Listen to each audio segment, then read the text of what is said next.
because you have the authority over our lives now. The authority is spiritual. Thank you, Lord, for another opportunity na tayo na makakuha naman kami sa iyong mga tulong. Dahil ang hindi sa wala ng Espiritu, ang mga magpatulasang. In all these things, we ask and pray. In Jesus' name, amen. Ano po kita?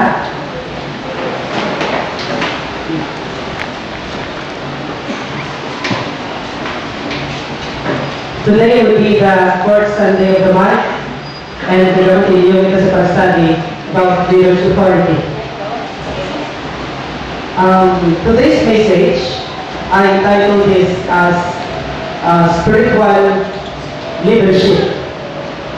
And the text is found in John chapter 15, verse 26 to 27. I will be reading in verse 26, and you will read in verse 27. Verse 26. When the Advocate comes, whom I will send to you from the Father, the Spirit of truth, who goes out from the Father, he will testify about me. Verse 7.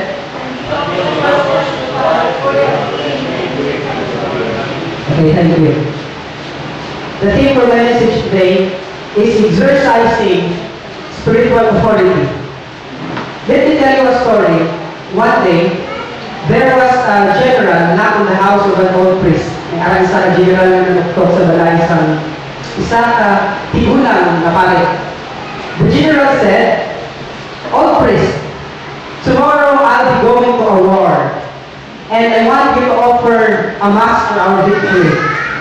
The old priest answered the general and said, "You seem very calm for someone who's about to go into battle. Kalma ka lang yung hawak kung tayo ka na battle." The general smiled.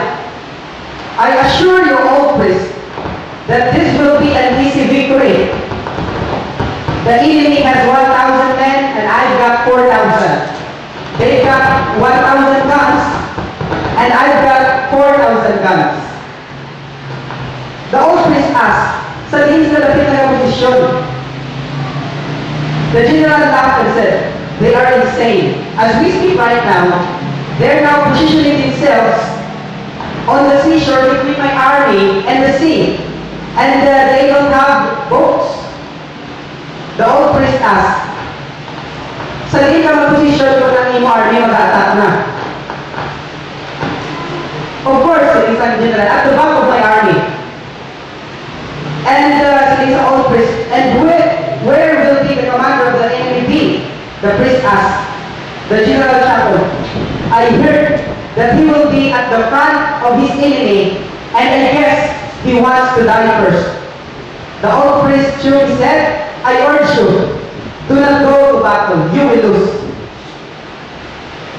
The general was shocked. "Old man, did you hear me? We're 4 times their number. We have 4 times their weapons."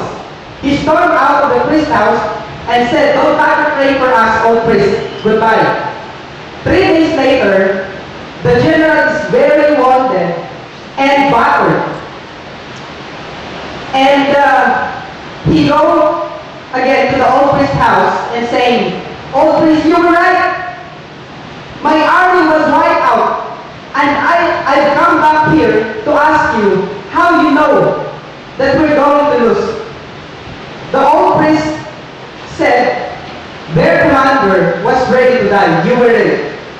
Their commander positioned his army between you and the sea because he wanted all the soldiers to know that they either win or die.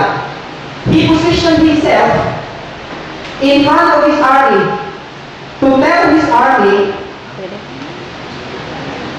that he was ready to die and they should do." Can you please, next slide. Okay, to tell his army that he was ready to die. Because battles, next slide please. Because battles aren't won by numbers or weapons, but by the commitment of the leader.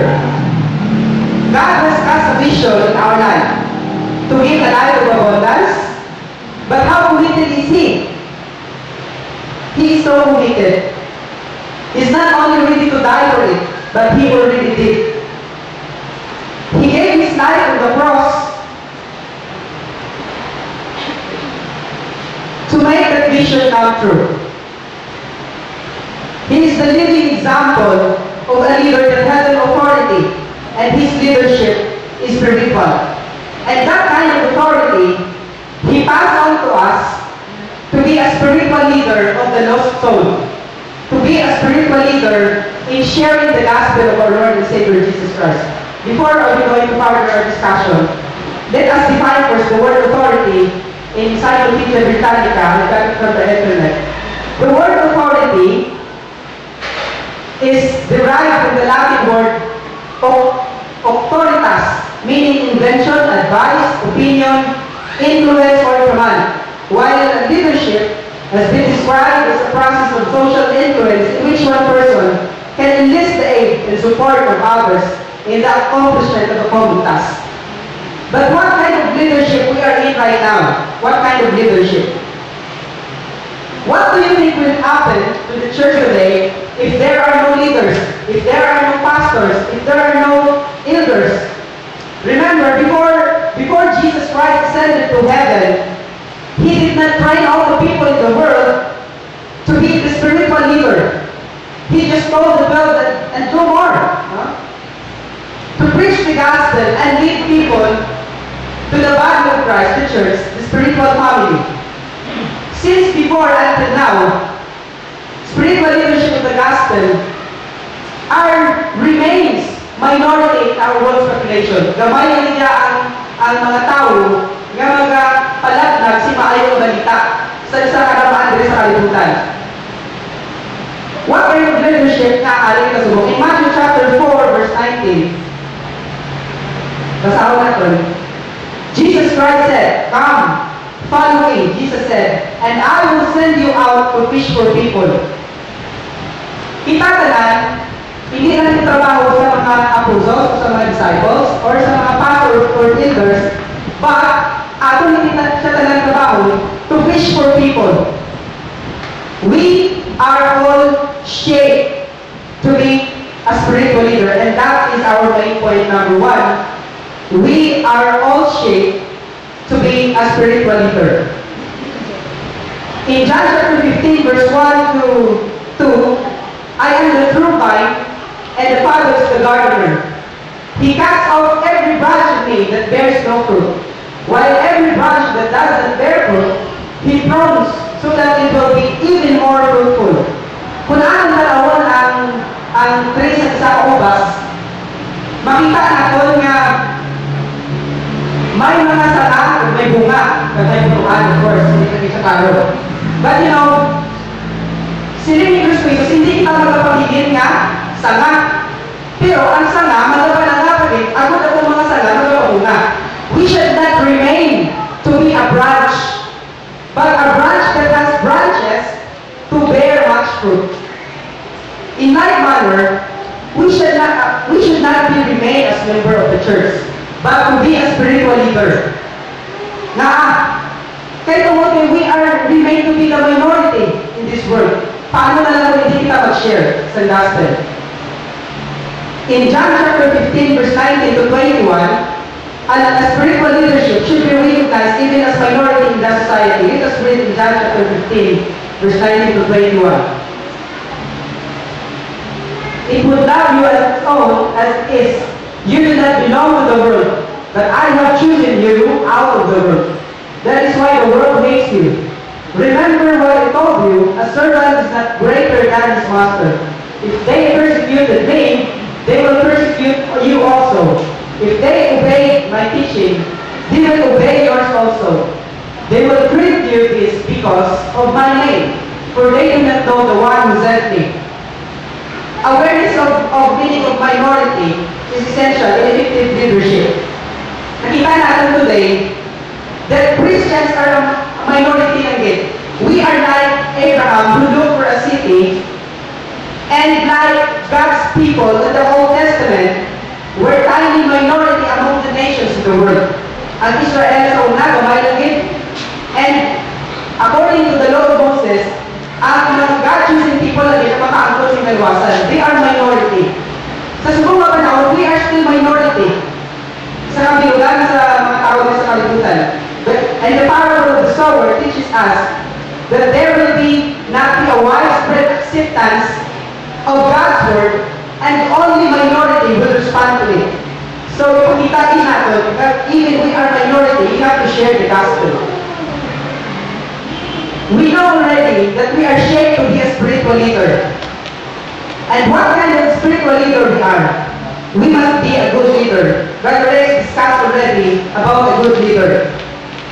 You know, in our world history, everyone knows about Adolf Hitler was an incredible leader. And he spoke so powerfully, he convinced all the Germans to conquer Europe, that at the end of Hitler's rule, 10 million people died, including 6 million Jews.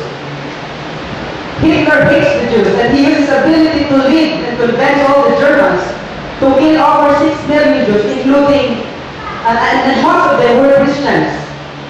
What is a good leader? In 1 Timothy chapter 4, verse 12 to 16, says, "Don't let anyone look down on you because you are young, but set an example for the believers in speech, in conduct, in love, in faith, and in purity. Until I come, devote yourself to the public reading of Scripture, to preaching, and to teaching." Somehow you already know a good leader. That I have watched a movie entitled Karate Kid. I think it was last year. And in Karate Kid, young Daniel had Mr. Miyagi as his leader. Si Jackie Chan ang yung leader. No? Karate Kid siya, kaya iba siya nakatanaw.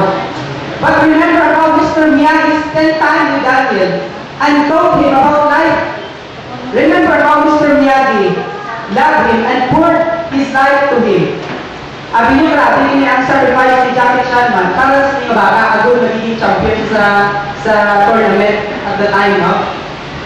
Si Mr. Miyagi or si Jackie Chan built a relationship with that boy, and he set himself as an example. He plants a dream to that boy's heart to be devoted in practice. No, grabe kung practice niya. Hasta nagsagatagay siya mga karate. And he encouraged that boy to reach that dream in his heart. In like manner, we are shaped to be a spiritual leader.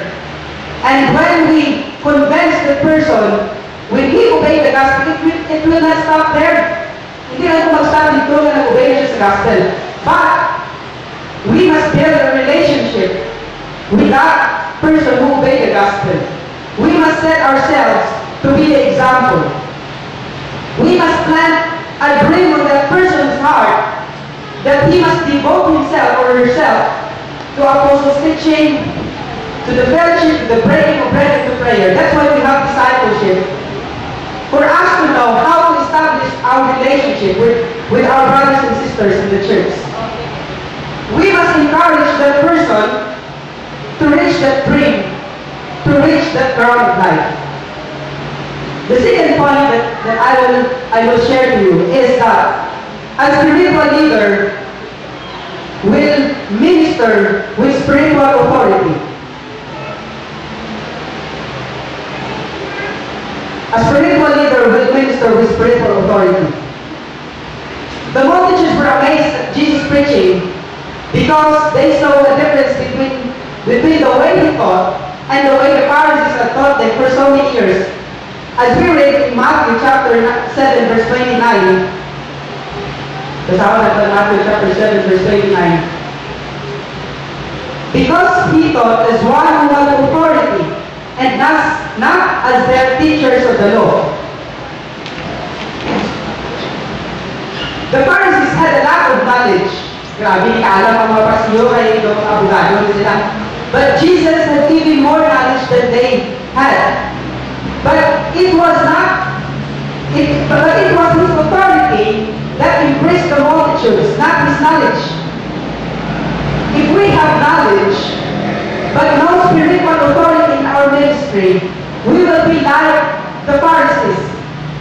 Kaya ang ginawa na nababak words nga ginambal. This is what it makes to speak with spiritual authority. As we read our text a while ago, sa John chapter 15, verse 26 to 27, the Holy Spirit would bear witness alone sa mga disciples.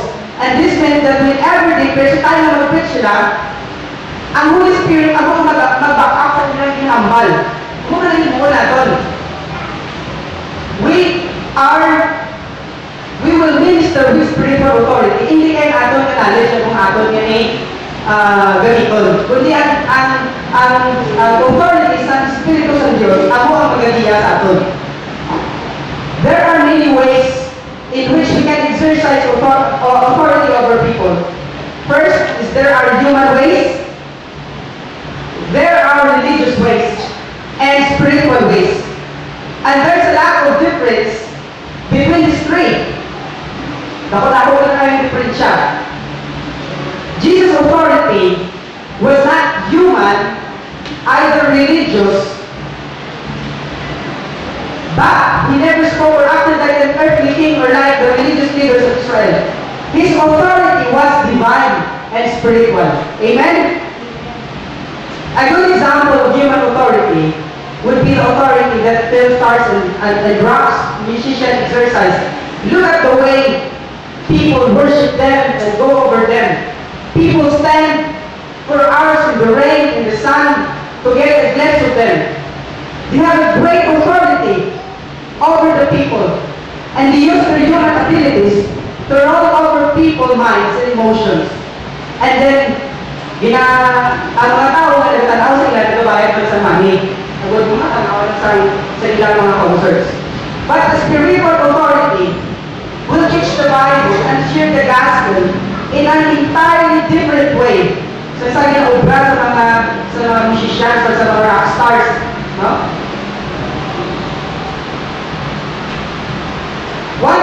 One of the greatest needs in the church today is for a demonstration of a spiritual authority.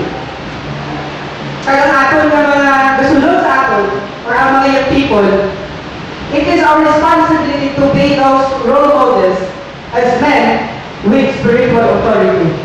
So ang aton nga pag-preach ng gospel, because we are the shape of the spiritual leader, hindi kaya knowledge ang aton gamiton, kundi ang Holy Spirit Himself, ang magagiya sa aton, agon nga magiging maayo ang aton nga pag-ispikar sa aton nga mga sa mga tao wala ka nadala sa ginalihan ng Ginoo.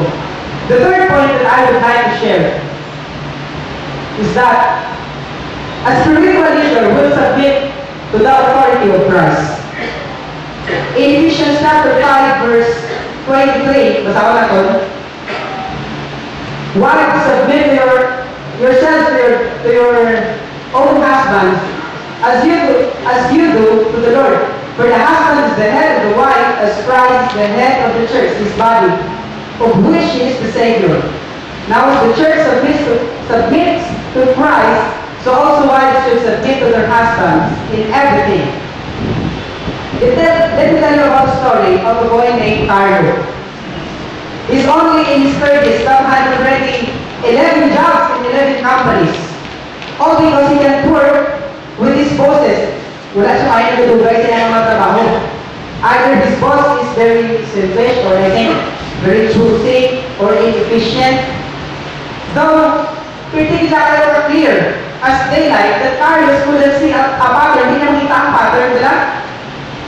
That he had issues with all authority figures. Napunta yan sa na-engage sa iyala boss.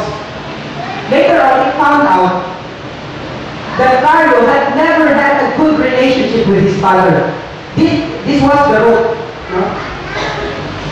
Your father, whether you like it or not, was your first leader. And if you had a difficult relationship with your father, most likely you'll have a difficult relationship with all the leaders in your life, including God as your leader. Agree mo? You may be able to relate to God as leader, Savior, or miracle worker, but not as leader. Even Jesus had submitted to the authority of Joseph and Mary for 30 years before God gave him a ministry. Nagsabitan nito si Jesus Christ sa authority ni Mary at ni Joseph before siya nagsugod sa iyang ministry.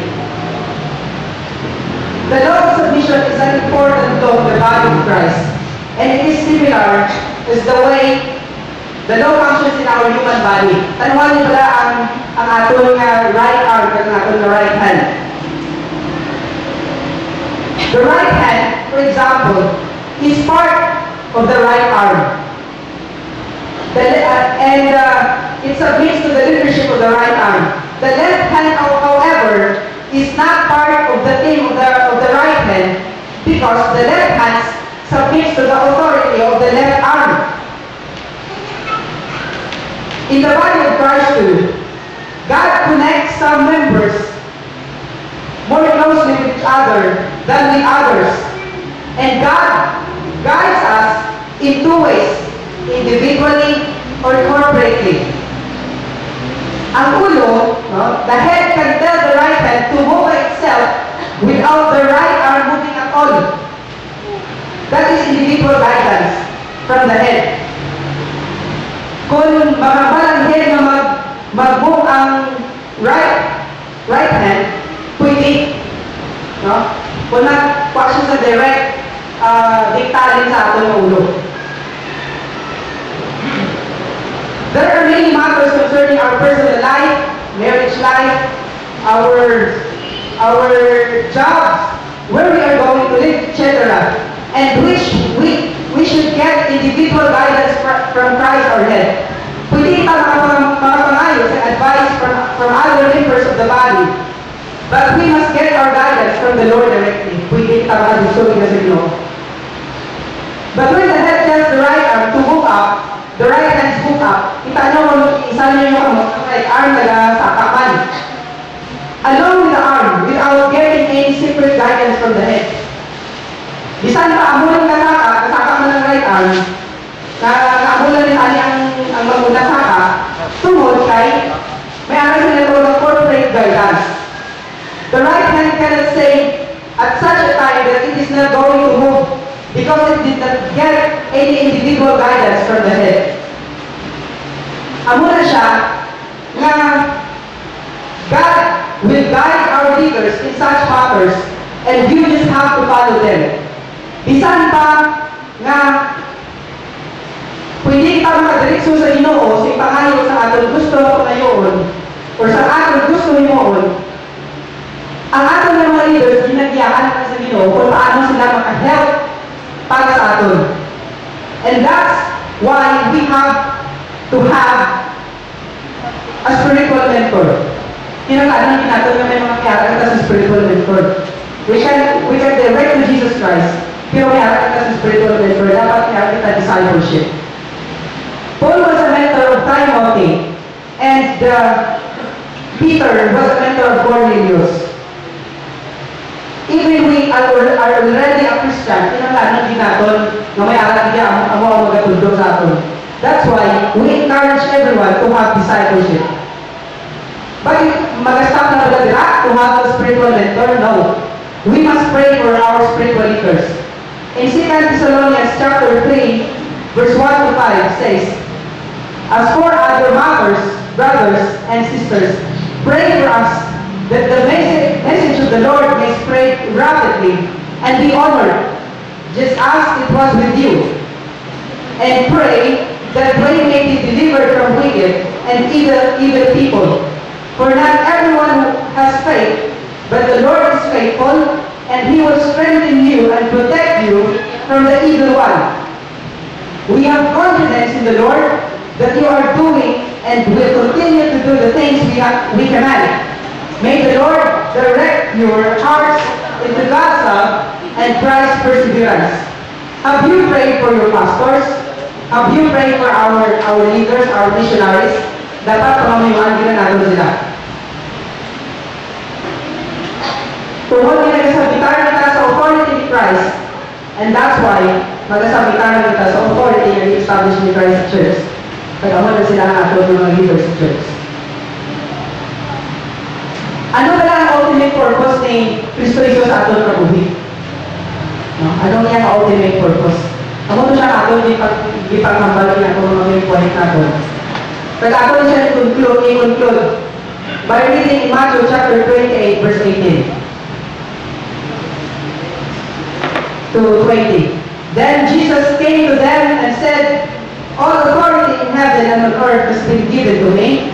Therefore go and make disciples of all nations, baptizing them in the name of the Father and of the Son and of the Holy Spirit, and teaching them to obey everything I have commanded you. And surely I am with you always to the very end of the age. Ang ultimate purpose ni Christ para sa ating life is that ano to ato yung main points. We are shaped to be a spiritual leader and in sharing the gospel that all the people in the world na wala pa nakakilala at wala pa naka-obey sa gospel, maka-obey. Makakilala pa sa plan of salvation naging hambal sa Ginoo. Naging tudlo sa Ginoo na iyan hindi naging tudlo sa land. That the people will say, if he hears the word of God, repent, believe in it, and then repent, be baptized for the forgiveness of sin and the gift of the Holy Spirit. The second thing is we should not be afraid by being minority in this world. Because the authority naging bilin sa aton, naghalin sa authority ni Christ. And the Holy Spirit will be the one to guide us with the time na mag-preach us ng gospel. Ikatatlo, by doing this, we have to submit to Christ's authority over our lives. Because He is the perfect example of a leader that has spiritual authority by establishing His body, the church. That is spiritual leadership. And we will not do this in our own. Hindi na ito yung mo kita lang. We consider Christ above everything we do. As we conclude this, let me tell you a short description. Imagine a kite flying. Kaya kasing taliban, huwag na nagpapal. The kite flying on high up in the sky. You are the kite, and God is the boy flying the kite. That kite. The string between the kite and the boy is our relationship with God. But there are kites na nag-aambal, I want to fly higher. I can do this. So, kung ang string ni mga mautod, mahimo ko na yung ang string mo ni mautod, kinagaling dito mag-upal taas rin. So, ginagawa ang string. They want to live their lives on their terms. Their theme song, sabi niyo, wala na kami yung kanta, ni Frank Sinatra, I did it my way. When they cut the string, they soar even higher to the sky. But suddenly, the kite feels wonderful. Pero maabot ang time, na the kite will come crashing down and destroying itself to bits. You know, hindi natin paubdo ng string. Don't cut the string.